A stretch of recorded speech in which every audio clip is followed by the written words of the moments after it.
Shri Rajeev Kumar Chaudhary ji, IAS, director of sports and youth affairs, Shri Sandeep Krishnan, district youth officer, Thiruvananthapuram, Shrimati Asha Nath GS, ward councillor, Pappanamcode, Shri Anil Kumar M, state director, Nehru Yuva Kendra संगठन, Kerala zone,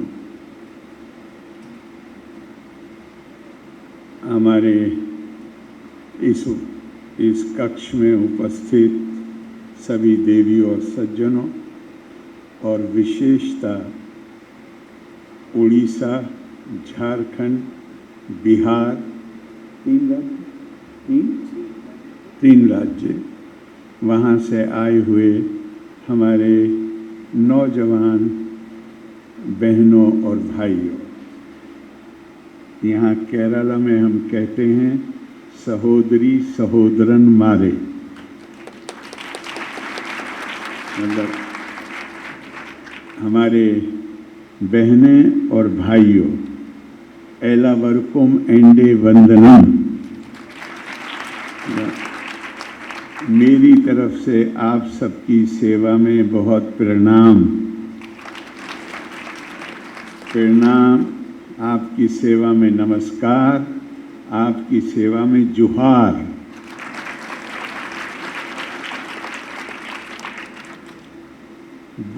मुझे बहुत प्रसन्नता है।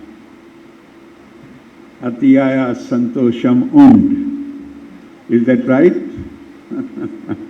बहुत संतोष है, बहुत खुशी है आपको यहाँ देखकर। ये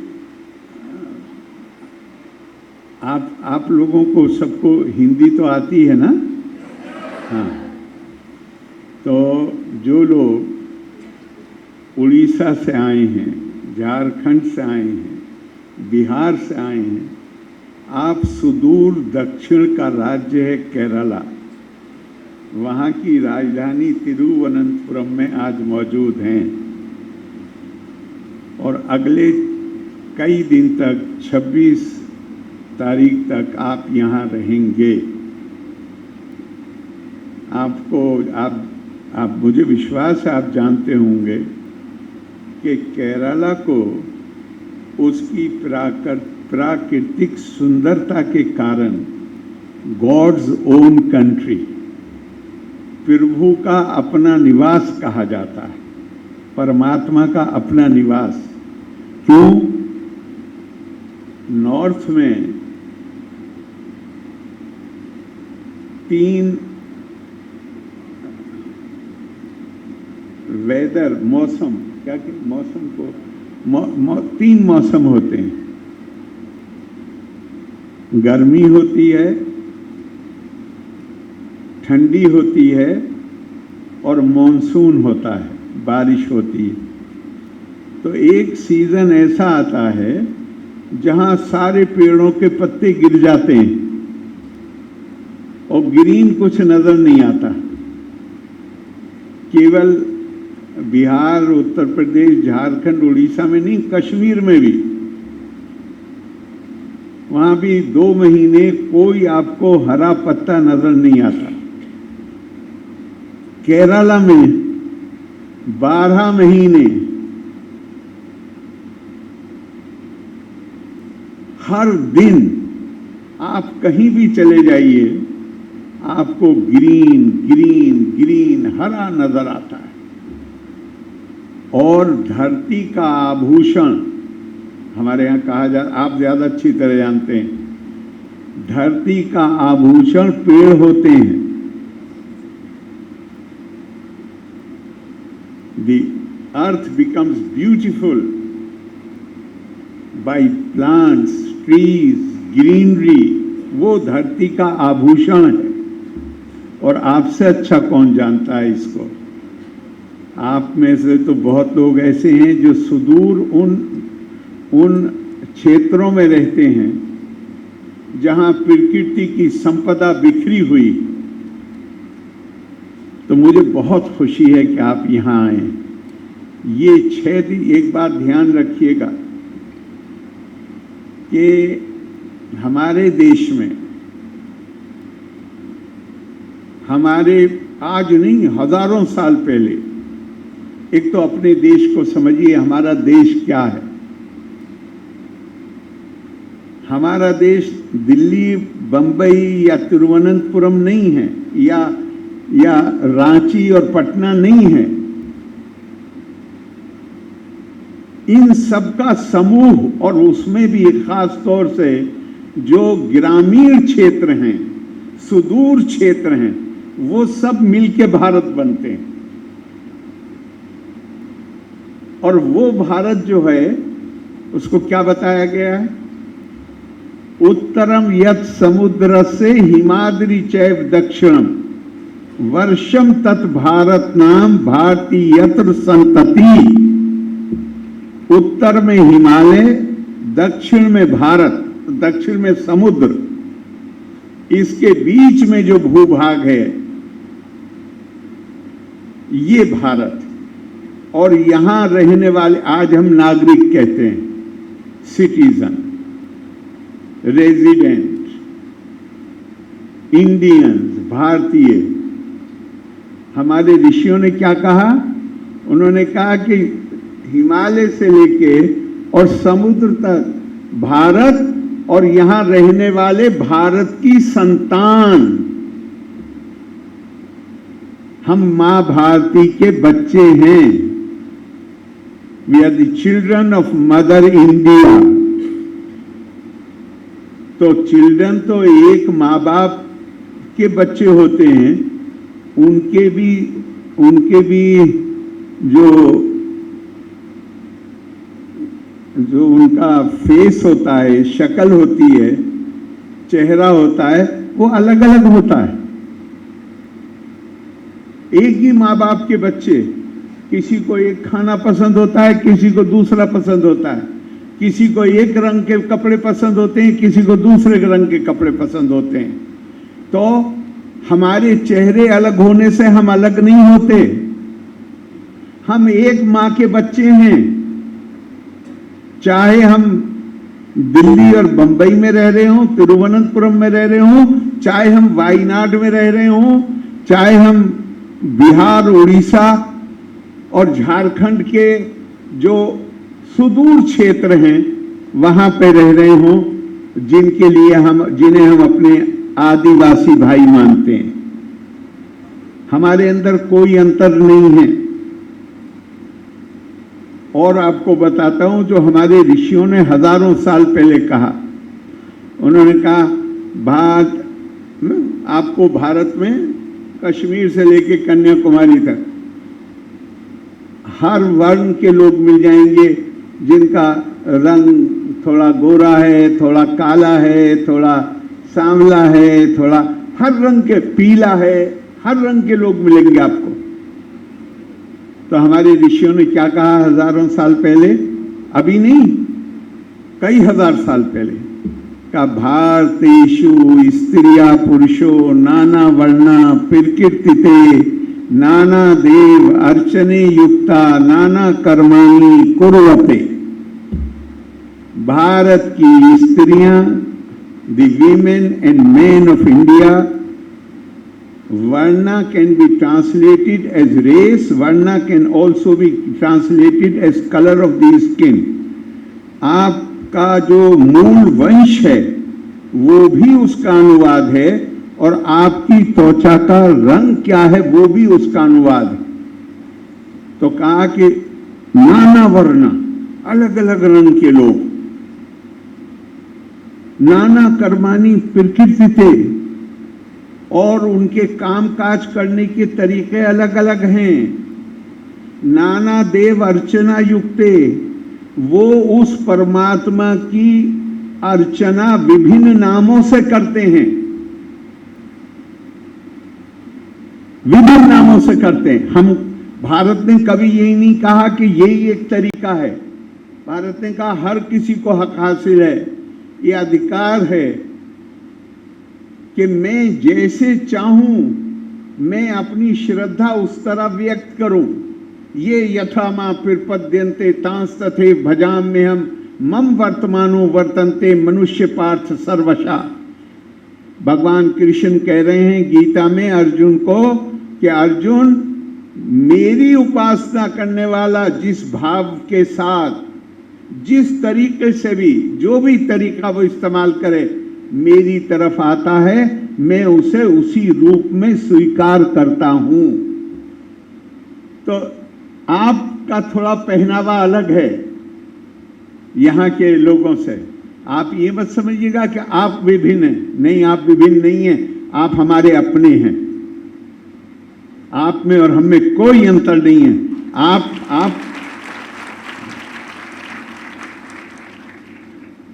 आपका जो जीवनचर्या है, आपकी जो मान्यताएं हैं, आप जिस तरह अपनी श्रद्धा व्यक्त करते हैं, हमारे लिए वो उतनी ही पवित्र हैं जितनी पवित्र वो हैं जिस तरीके से हम करते हैं। हम सब एक। हमारे देश में आपको मालूम है ना, हमारी संस्कृति दुनिया की प्राचीनतम संस्कृति है, लेकिन ये निरंतर चलने वाली। दुनिया में बहुत संस्कृतियां थी, आज उनके नामो निशान मिट गए। आज वो विशेषज्ञों के अध्ययन का विषय है।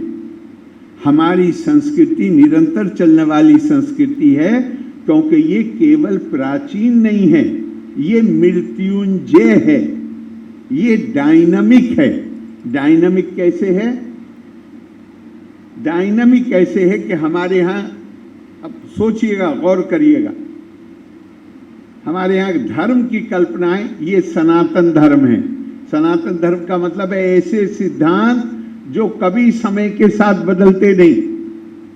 अगर आप इस छत से छलांग लगाइए, 1000 साल पहले लगाते तो भी चोट लगेगी, और आज लगाएंगे तो भी चोट लगेगी।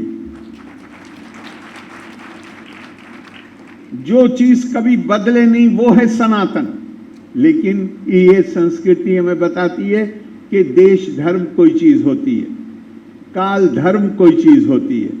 यानी आप कश्मीर भी जाएंगे जब आपके एक्सचेंज प्रोग्राम में, तो कश्मीर में आपको ऊनी कपड़े पहनने पड़ेंगे, वो देश धर्म। केरला जब आप आएंगे तो आपको सूती कपड़े पहनने पड़ेंगे, क्योंकि यहाँ गर्मी होती है। युग धर्म होता है, तो उसमें उसे कहते हैं मृत्युंजय, डायनामिज्म। और एक और बात मैं आपको बताऊं, ये आपका साधारण, मतलब आप यहाँ खूब अच्छा एंजॉय करिए। आप यहाँ पे मिलिए लोगों से, यहाँ के खाने खाइए। आपने अभी बाहर देखा, केरला नहीं अकेला, पूरा मैं मानता हूं दक्षिण भारत, खास तौर से केरला, ये एक तरह से संरक्षक है, कस्टोडियन है।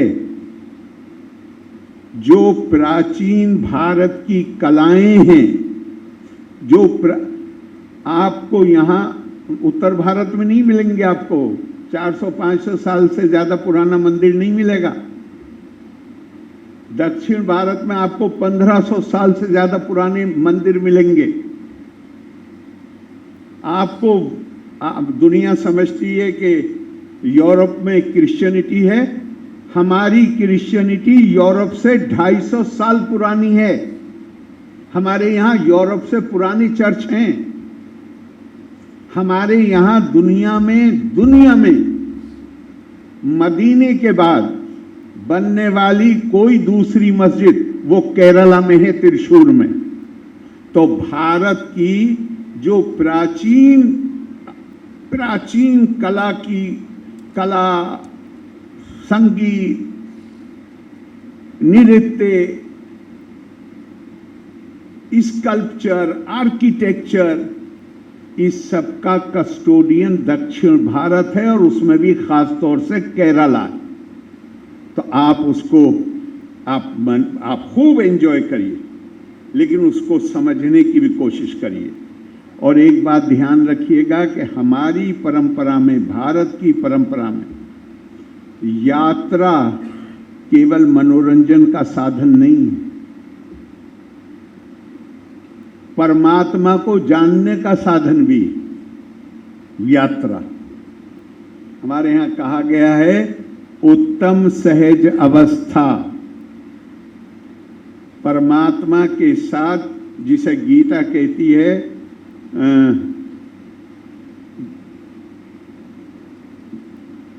बल्कि उसे कहते ब्रह्म भाव, समभाव, समदृष्टि। ब्रह्मा, गीता के शब्दों में ब्रह्मा स्पर्शम युञ्जन्नेवं सदात्मानं योगी विगता कल्मषः सुखेना ब्रह्मा सम स्पर्शा मत्यंतम सुखामश्नुते। फिर वो एक ऐसी स्थिति आती है जहां आपको ये नहीं कहना पड़ता कि मैं उसको मानता हूं। आप कहते हैं वो तो मेरी नसों में वो मौजूद है, मैं उसका अनुभव करता हूं। तो हमारी परंपरा में यात्रा को केवल मनोरंजन का साधन नहीं माना गया, हमारे यहां माना गया है उत्तम सहज अवस्था, द्वितीय ध्यान धारणा, तृतीय प्रतिमा पूजा, होम यात्रा चतुर्थे। यानी होम यात्रा भी साधन है परमात्मा की, यात्रा साधन है परमात्मा की प्राप्ति का। क्यों है परमात्मा की प्राप्ति का? क्योंकि भारतीय दर्शन के मुताबिक हर व्यक्ति महिला पुरुष, उसके अंदर दैविक क्षमता है, पोटेंशियली डिवाइन। हम जब अलग अलग लोगों से मिलते हैं तो हमें पता चलता है कि उसकी जो ये पूरी दुनिया है, ये कैसी विविधताओं से माला माल। और हम एक दूसरे से कोशिश हमेशा करनी चाहिए, चाहे हम यात्रा कर रहे हों, चाहे अपनी जगह रुके हुए, हम एक दूसरे से अच्छी चीज़ें सीख सकें। और ध्यान रखिएगा, ये केरला के बारे में मैं आपको ख़ास तौर से बता रहा हूँ। केरला का समाज, और आपकी समझ में आना चाहिए, चूँकि आदिवासी समाज में वो भावना बड़ी प्रबल है। केरला का समाज मातृ प्रधान समाज है। यहाँ महिलाओं का महत्व पुरुषों से ज़्यादा है, हमेशा रहा है। आदिवासी समाज में भी कुछ ऐसा ही है, हर जगह है। लेकिन यहाँ कानूनी तौर पे था, यहाँ पे परिवार की संपत्ति भी बेटी को मिलती थी, बेटे को नहीं मिलती थी। तो महिलाओं का, जैसे कहते हैं, डोमिनेंस शब्द तो ज़रा ज़्यादा हो जाएगा, लेकिन प्रधान, महिलाओं की प्रधानता के कारण हमारे पूर्व राष्ट्रपति डॉक्टर राधाकृष्णन ने कहा है कि अगर आप सभ्य जीवन जीना चाहते हैं तो अपने अंदर करुणा का भाव पैदा करें।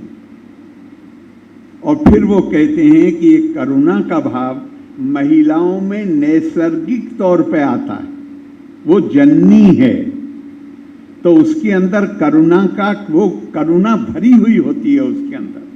पुरुषों को मेहनत करके सचेत होकर करुणा का भाव पैदा करना चाहिए। केरला में आपको ये करुणा का भाव बहुत बहुत स्पष्ट दिखाई देगा। अगर कोई रोड पे परेशानी में आ जाए तो केरला का चाहे महिला हो चाहे पुरुष हो, अगर किसी को परेशानी में देखते हैं तो दौड़ लगाते हैं उसकी सहायता करने के लिए, उसकी मदद करने के लिए। तो हम एक दूसरे से ये सब सीख सकें। हमारे देश की जो महानता है वो हमारी समझ में आ सके जब हम अलग अलग जगहों पर जाएं। ऐसी कामना करते हुए आप सबको मैं अपनी सारी शुभकामनाएं देता हूं। लोका समस्ता सुखिनो भवन्तु। वल्रे नन्नी, जय हिंद। गणम मन अधिनायक जय हे भारत भाग्य विधाता। पंजाब सिंध गुजरात मराठा द्राविड उत्कल बंगा। विंध्य हिमाचल यमुना गंगा उच्चल जलधि तरंगा। तव शुभ नामे जागे तव शुभ आशीष मांगे। गाहे तव जय गाथा जन गण मंगलदायक जय हे भारत भाग्य विधाता। जय